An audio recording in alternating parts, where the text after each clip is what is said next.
দর্শক আসসালামু আলাইকুম। 5 ক্ষেত্রে সংস্কারের পর নির্বাচন হবে, এরকমই জানালেন ডক্টর মোহাম্মদ ইউনূস। বাংলাদেশের আইন ও প্রশাসন সহ 5 ক্ষেত্রে সংস্কারের পর অবাধ, সুষ্ঠু ও অংশগ্রহণ নির্বাচনের ব্যবস্থা করা হবে বলে জানিয়েছেন অন্তর্বর্তী সরকারের প্রধান উপদেষ্টা ডক্টর মোহাম্মদ ইউনূস। দেশের বর্তমান পরিস্থিতি এবং ভবিষ্যৎ পরিকল্পনা সম্পর্কে বিদেশি কূটনীতিকদের ব্রিফকালে তিনি এসব কথা জানান।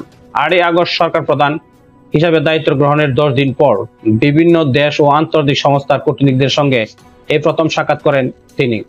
ফুটের ইন্টারকন্টিনেন্টালে আয়োজিত এই অনুষ্ঠানে প্রায় 50 জন মিশন প্রধান যোগ দেন।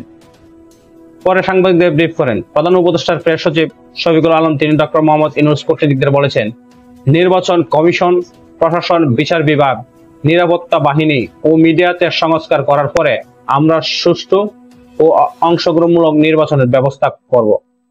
ডক্টর ইউনূস বলেন, অন্তর্বর্তী সরকারের এখনকার অগ্রাধিকার হচ্ছে আইন শৃঙ্খলা রক্ষা করা। দ্রুত এটি স্বাভাবিক হয়ে আসবে।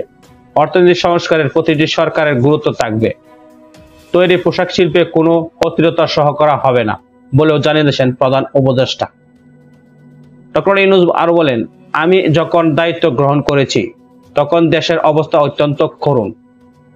ক্ষমতায় থাকার জন্য স্বৈরাচার শেখ হাসিনার সব প্রতিষ্ঠানকে ধ্বংস করে দিয়েছে এবং শিক্ষা প্রতিষ্ঠান, বাংলাদেশের যত ধরনের প্রতিষ্ঠানের সবকিছু শেখ হাসিনা একবারে ছিন্ন ভিন্ন করে ধ্বংস করে দিয়েছে।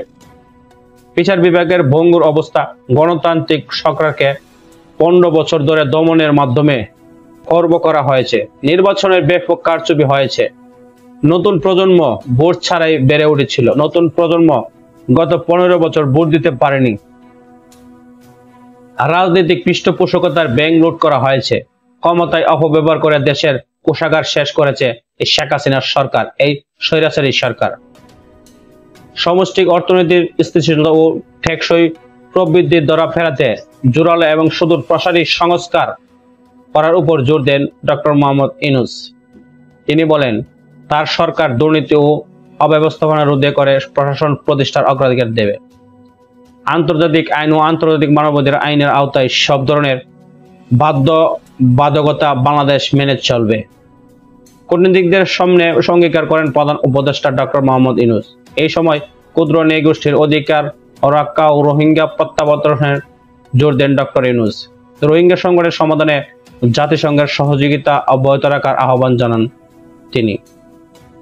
আমেরিকা, ভারত, চীন ও রাশিয়া সহ 50 জনের বেশি কূটনীতিক এই ব্রিফিং এ উপস্থিত ছিলেন বলে প্রধান উপদেষ্টার প্রেস সচিব শফিকুল আলম জানান।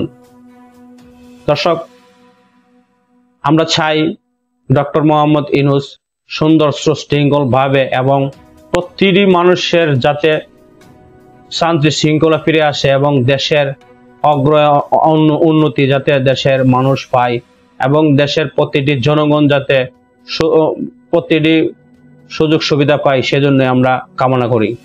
দর্শক, ভালো থাকবেন। এ পর্যন্তই। আল্লাহ হাফেজ।